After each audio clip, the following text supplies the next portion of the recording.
da Brasca.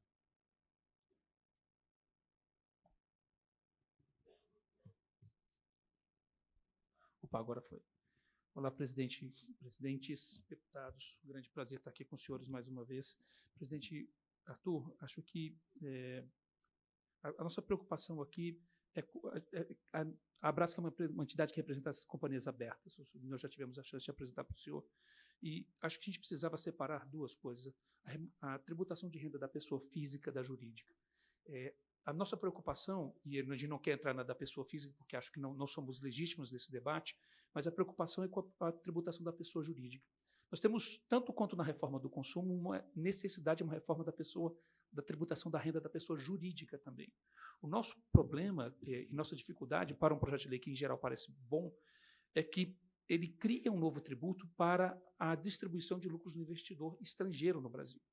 E é importante para a gente ver o tamanho disso. Por exemplo, hoje a Bolsa tem 50% dos investimentos da Bolsa hoje são de estrangeiros, mas está em geral, mais perto dos 60%. Uma boa parte do financiamento das nossas companhias vem do exterior. Então, essa criação da tributação dos 10% adicional para o investidor estrangeiro é uma preocupação muito grande. Este ano, nós já tivemos uma saída da Bolsa de 10 bilhões de reais, e esse movimento está acelerando. Existem, claro, muitas variáveis que importam nisso, mas certamente uma delas é quanto vai valer esse meu investimento e como retorna esse retorno ao investidor. Então, acho que essa é a nossa principal demanda é que isso fosse separado. E é claro que a gente discutisse uma reforma do imposto de renda, que inclusive o senhor fez pautar e voltar no plenário da Câmara, há pouco tempo atrás, na realidade, né? Então, assim, por isso nós contratamos 2 estudos, e aqui eu queria passar para as 2 pessoas mais inteligentes para resumir o resultado, que é os 2 professores, Daniel, em primeiro lugar, da FGV, que fez um estudo sobre como funciona isso do ponto de vista de finanças corporativas, e os nossos amigos aqui da PwC também, que estudaram como funciona isso na tributação lá fora.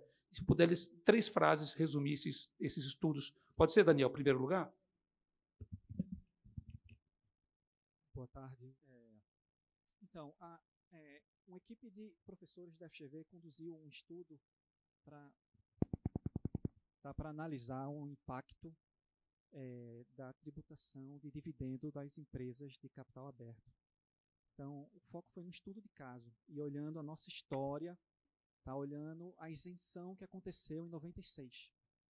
Tá? Então, pegando dados públicos, né, um método de pesquisa acadêmico tradicional, uma pesquisa que qualquer analista pode reproduzir, tá, com os dados e com o método, a gente acha que, logicamente, as empresas de capital aberto passaram a distribuir mais dividendos, né, após a isenção de 96.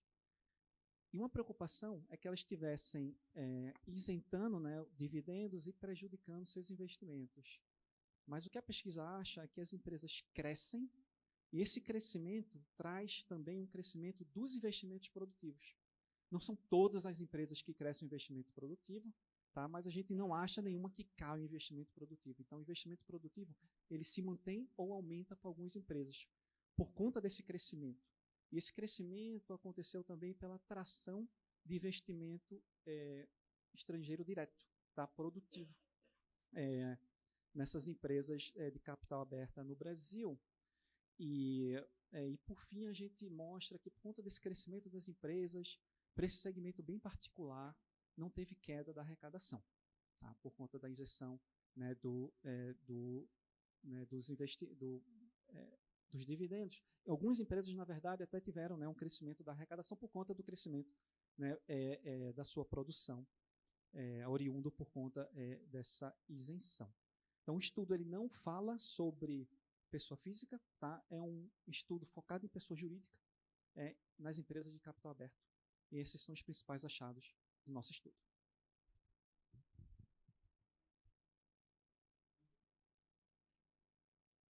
Boa tarde a todos. A nossa contribuição foi um pouco mais cirúrgica, diria, um pouco mais focada.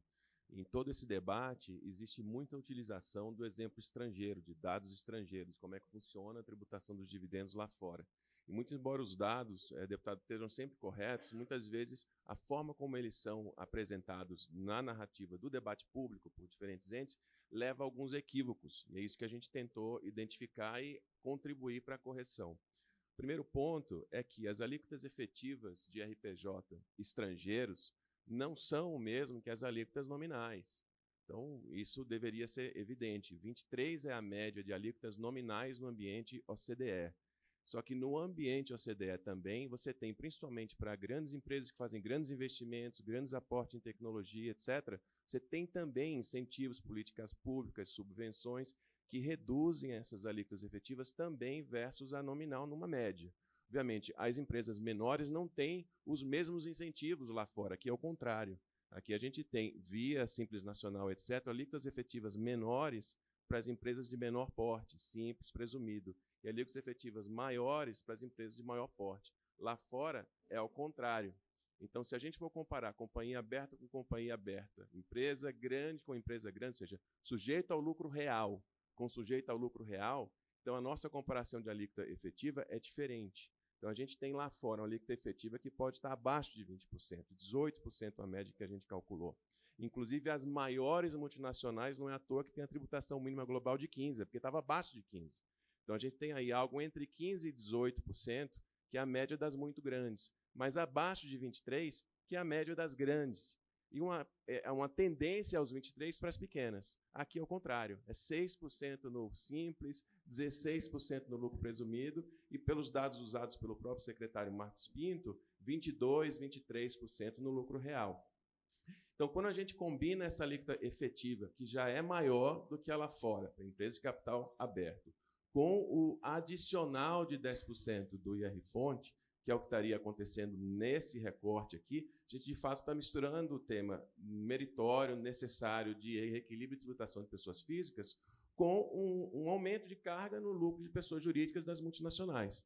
Se eu estivesse tratando aqui um outro ponto que tem um certo equívoco, se eu estivesse tratando só da tributação estrangeira do sócio, imagina que eu tenho a sede estrangeira tributando seu sócio. Já vi o governo apresentar essa estatística várias vezes corretamente.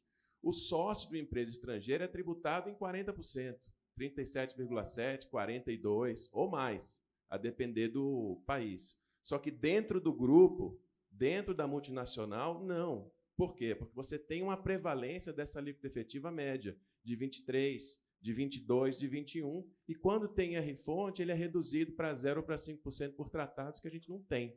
Então, nesse ambiente da multinacional, principalmente a multinacional de capital aberto, o dinheiro circula, o investimento estrangeiro direto circula numa alíquota efetiva inferior a 23%. E só quando ele atinge o sócio lá em cima, no último nível, é que chega nos 38%, 40%. Então, se a gente fizer incidir, além dos nossos 22%, 23% efetivo no lucro real, mais 10%, levando a nossa efetiva a 30%, vai ser a maior do mundo nessas distribuições dentro dos grupos multinacionais. E isso, de fato, tende a ter um efeito de deprimir o reinvestimento e o investimento novo, principalmente naquelas áreas de multinacionais que são mais sensíveis para realmente movimentos de custo transacional. Então, é isso. Eu acho que, então, por exemplo, para terminar, assim, no fundo, a nossa preocupação é com o investimento produtivo do mundo inteiro. A gente compete, é simples assim. E o que a gente está fazendo vai na contramão do que os outros países estão fazendo. Os Estados Unidos está baixando para menos de 15%. Disse a tributação global. Os Estados Unidos disse, tributação global, esquece. Vou cobrar menos e vou brigar de quem cobrar das minhas. Então, assim, nós estamos indo no caminho contrário. E a gente depende desse investimento. A gente não tem poupança interna para manter as empresas que a gente tem aqui. Infelizmente, nossas empresas já estão saindo. Não é um fato que pode acelerar, mas já está acontecendo. Tem empresas nossas que já decidiram deixar de ser brasileiras porque é caro ser brasileiro. Elas se tornaram americanas. Algumas, inclusive, continuam operando aqui igualmente. Só que elas decidiram ser brasileira é ruim, prefiro ser americana, ou preciso ser europeu, ou preciso ser de Caimã, porque é assim que eu consigo competir. E, infelizmente, esse processo pode acelerar, mas já está acontecendo. Só um brevíssimo complemento. Ainda que a gente saia do ambiente OCDE, a gente pense China, por exemplo, no ambiente chinês a mesma coisa. O investimento produtivo na China ele tem uma tributação efetiva bem mais baixa. E dentro das multinacionais chinesas, você também tem uma prevalência de uma alíquota efetiva relativamente baixa. Então, não é só questão de preferências por políticas de G7. De forma geral, quem tem multinacionais de sucesso tem uma alíquota efetiva competitiva. E o sócio na pessoa física, aí sim, tribute-se como for justo. Isca, né? Lá no final. Era isso, presidente, deputados.